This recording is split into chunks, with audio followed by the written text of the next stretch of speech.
All right, here is the end of February garden tour. So let's see what's changed. We've got some flowers back in bloom now that it's warming up a little bit. We don't have anything growing up this trellis yet.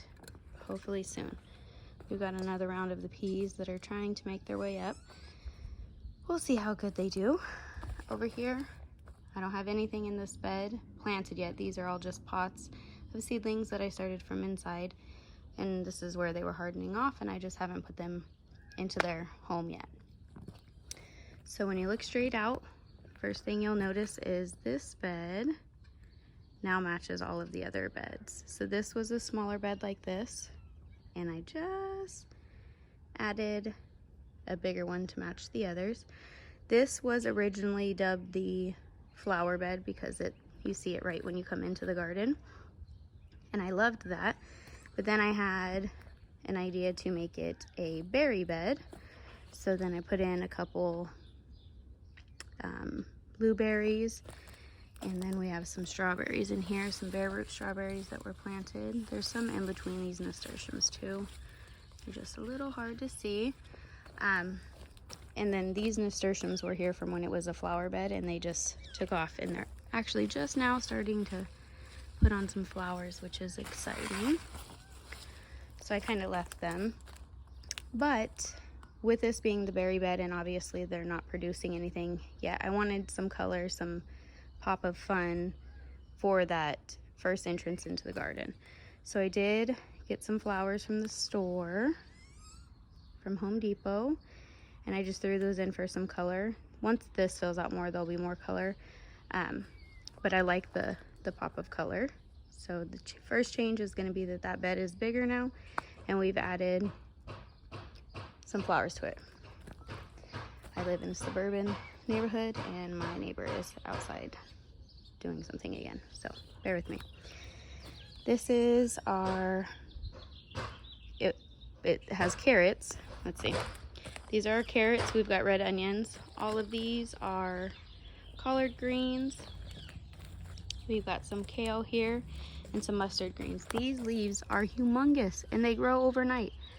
They're the size of my head, and I picked them. We just had collard greens and mustard greens the other night for dinner, and look how much it's grown back. It's insane. Like I said, over here, these are just pots of seedlings I've started, tomatoes, peppers, things like that. They're gonna go in their permanent homes this week. We've got some basil here. I'm not really liking these plastic containers lining the edges. You'll see on the other side as well, so I'll decide what I'm gonna do with those next.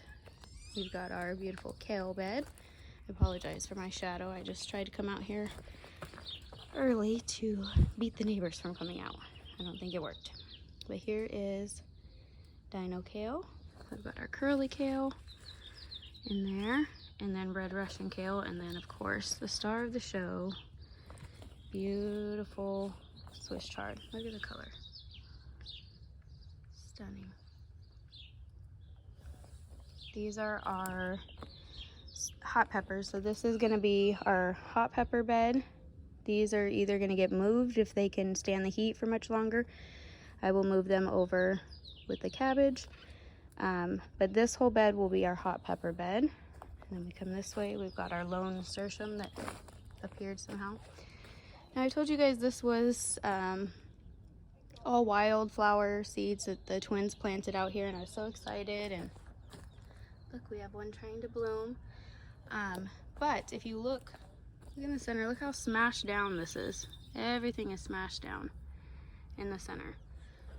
So my only guess is that there is a neighborhood cat. I don't know if it's a neighbor's cat or just one that roams, but I find him in the yard often. I think he's trying to get to the birds that are in this tree, and I'm wondering if he just comes and lays in this since it's the only grass type area. I apologize for the noise, guys. We've got our lettuce finally taken off. We've got our indeterminate tomatoes in the back producing, and then we have our determinate tomatoes, just these two right here, also producing. producing a little bit. They didn't really like the cold that we got there, but that's okay. They're doing fine. So the rest of those tomatoes are gonna go along this whole back wall, the indeterminate, and then the determinate will go right in front of them. So all of these empty squares, there's nothing in them, but they will be planted out soon. I plan on putting cucumbers to climb this arch trellis here. I've got another blueberry plant that I want to add here. So these two are pink lemonade blueberries, and this is an O'Neill blueberry. Both are supposed to do good in my climate, so we shall see. I killed the ones I planted last year, so we'll see if I can do it right this time. We've got our lemon and lime trees. Still haven't planted them, but I haven't killed them. Let's see if I can look at the flowers blooming. Hopefully we get something. Love to see that. This was a flower. It doesn't look so hot right now because it was just watered. But this is a perennial, and it was on clearance or marked down to $4 because it has some dying stuff on it. So I'm just going to clean this up, and it's been producing flowers for the whole week that I've had it home. So I'm gonna plant it somewhere and hope it comes back every year. Again, the empty bed or the empty squares don't have anything in them, but the twins and I cleaned all this out. It had the broccoli, I think it was broccoli rabe, some tatsoi, bok choy. They were all bolting because it's gonna be 81 degrees today, so it's starting to get too warm for it, for the brassicas. The kale seems to be doing fine in the Swiss chard. Those last a bit longer, but like the broccoli, cauliflower, those, they don't want to deal with the heat. So we've got cilantro. This whole row right here is cilantro. In the back is parsley. I'm going to separate them out and spread them out over the garden. I don't know how much longer the cilantro is going to last because it's warming up. I think it might be trying to bolt. We'll see. We have our basil plant that's 2 years old. It doesn't look so hot, but somehow it keeps coming back. Again, those are all empty. We've got our seating area. And then this bed, oh, I guess I should stand on the other side. Okay, this bed was where we had broccoli and cauliflower. This whole area was broccoli and cauliflower. I'm sure you guys remember. We harvested that last week, I believe. So we have our peppers over here. These are our sweet peppers that we overwintered, and then we started more hot peppers and sweet peppers inside to add. So I have planted out the rest of the sweet peppers. I will go on the other side so you can see. It's kind of hard from this angle, but this whole bed will be sweet peppers. That whole bed will be hot peppers. Then let me show you, I guess, some of them before I move on. So these are the varieties. Some look better than others. Some of these are new varieties to me. Like the Jimmy Nardello, the Pippin's Golden Honey are all new to me. And we got some more baby ones in here. Alessia is new to me. The Big Bertha Bell is new. So, and you can see the ones that I overwintered are starting to form leaves again. So they're coming back to life. That's pretty exciting. Okay, so then we're on to this bed. So this bed, I moved the hoops that were on the other two beds over here because this is our cabbage and garlic. So garlic's fine, but the cabbage, I am really determined to be able to harvest some, and it's getting too warm and I'm so afraid that these are gonna bolt. Since we're in the 80s, we're gonna be close to the 80s or in the 80s for the next week, and then it'll go back down to the 70s, but I'm so afraid that these are gonna bolt. So I have been covering them with the shade cloth. I just took it off so that I could show you guys. But look, starting to head up. The red ones take longer. I've never successfully grown red one and got it to head because it gets too hot too fast, but I started them a lot earlier this time, so I'm really hoping. Last year I only got one cabbage and it was about this size when I harvested it before it was gonna bolt. So we're doing good so far. We have some baby Swiss chard in here. I don't know how it's surviving because it gets like no sun down there, but there's another cabbage. It's so firm. And then another one. And then this garlic is just out of control. Look at this. I don't think you can really tell with the camera, but it comes up to past my belly button. So I would say, I don't know, 3.5 feet tall, this garlic. It's crazy. This is where one of the small beds were, and I transitioned it into a big bed while it still had stuff in it. So all the way around the edges, there's nothing planted in all of this, but there will be soon. I'm gonna get my zucchini and squash going and start transitioning these to more of my spring summer beds, I guess. Okay, now I'm making you guys dizzy, but let me backtrack a little bit.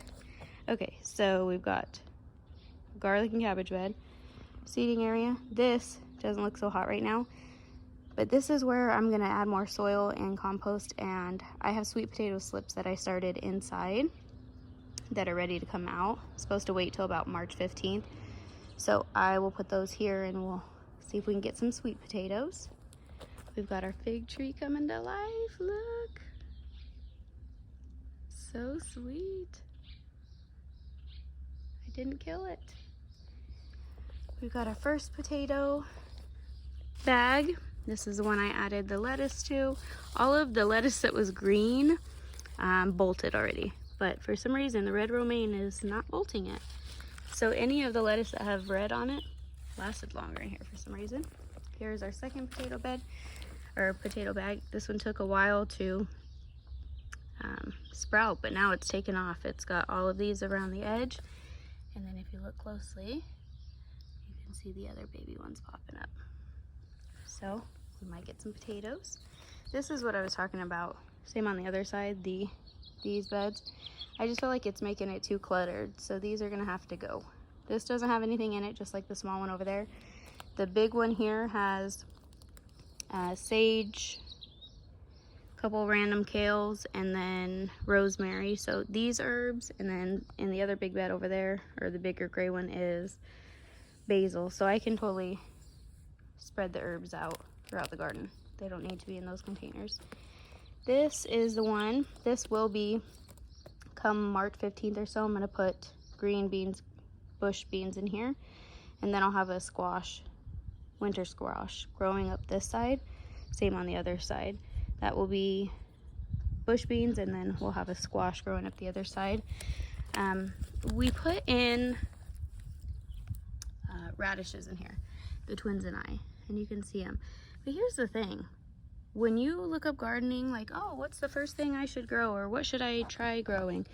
People always recommend growing radishes because they are easy, they grow so quick. It's like, not instant satisfaction or gratification, but like, you don't have to wait that long to see what you've produced, and it will kind of give you, I don't know, the push to keep wanting to try to grow things.